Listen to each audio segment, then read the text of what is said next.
যুদ্ধ থামাতে আবারও সক্রিয় ডোনাল্ড ট্রাম্প। যুদ্ধ থামানোর হিরো সেই ট্রাম্পই। আমেরিকার মধ্যস্থতায় আবার সীমান্তে সংঘর্ষ বিরতির চুক্তি করল থাইল্যান্ড এবং কম্বোডিয়া।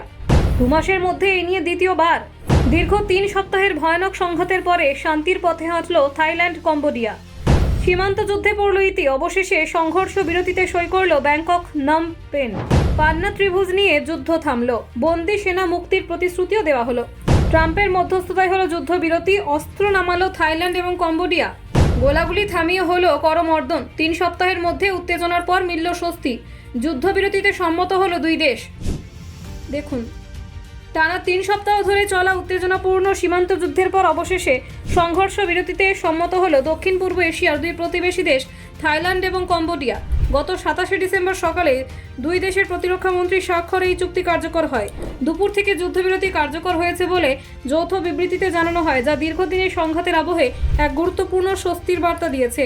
সংঘর্ষ বিরতির নেপথ্যে গুরুত্বপূর্ণ ভূমিকা নেয় মার্কিন যুক্তরাষ্ট্র। প্রেসিডেন্ট ডোনাল্ড ট্রাম্পের প্রশাসনের ধারাবাহিক মধ্যস্থতার পরে বৃহস্পতিবার থেকে 2 দেশের প্রতিনিধিদের মধ্যে বৈঠক শুরু হয়। কূটনৈতিক স্তরে টানা আলোচনা শেষ পর্যন্ত সামরিক উত্তেজনা প্রশমনের পথে নিয়ে আসে ব্যাংকক ও নমপেনকে। এদিন সীমান্তবর্তী চান্থাবুরির একটি চেকপয়েন্টে বৈঠক অনুষ্ঠিত হয়।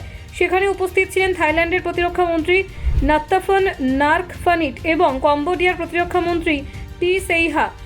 দুজনের স্বাক্ষরে শান্তি চুক্তি সম্পন্ন হয় এবং দীর্ঘ 3 সপ্তাহের রক্তাক্ষয়ী অধ্যায়ের আপাতত ইতি টানে। চুক্তির অন্যতম গুরুত্বপূর্ণ দিক হল বন্দি সেনাদের মুক্তি। জুলাই মাসে সীমান্ত সংঘর্ষের সময় আটক 18 জন কম্বোডিয়ান সেনাকে মুক্তি দেওয়ার প্রতিশ্রুতি দিয়েছে থাইল্যান্ড।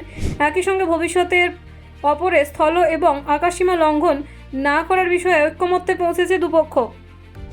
এই সংঘাতের মূল কেন্দ্রবিন্দু ছিল বিতর্কিত পান্না ত্রিভুজ এলাকা। বহু বছর ধরে এই অঞ্চলটি দখল নিয়ে টানাপোড়েন চলছে থাইল্যান্ড এবং কম্বোডিয়ার মধ্যে। পাশাপাশি লাওসও এই সীমান্ত ভূমির সঙ্গে যুক্ত থাকায় বিষয়টি আরও জটিল রূপ নিয়েছে।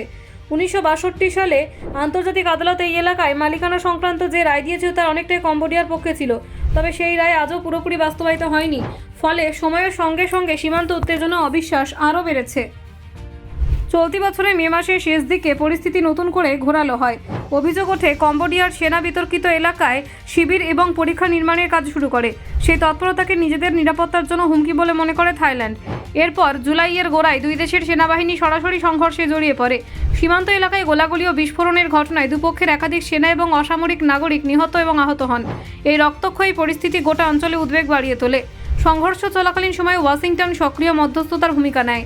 কূটনৈতিক চাপ ও আলোচনা চালিয়ে পরিস্থিতি নিয়ন্ত্রণে আনার চেষ্টা চলে।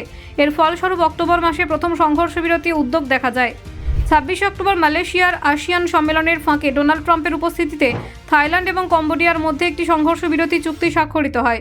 তবে সেই চুক্তি দীর্ঘস্থায়ী হয়নি এবং সীমান্ত পরিস্থিতি আবার উত্তপ্ত হয়ে ওঠে। ব্যুরো রিপোর্ট, অজানার দেশে।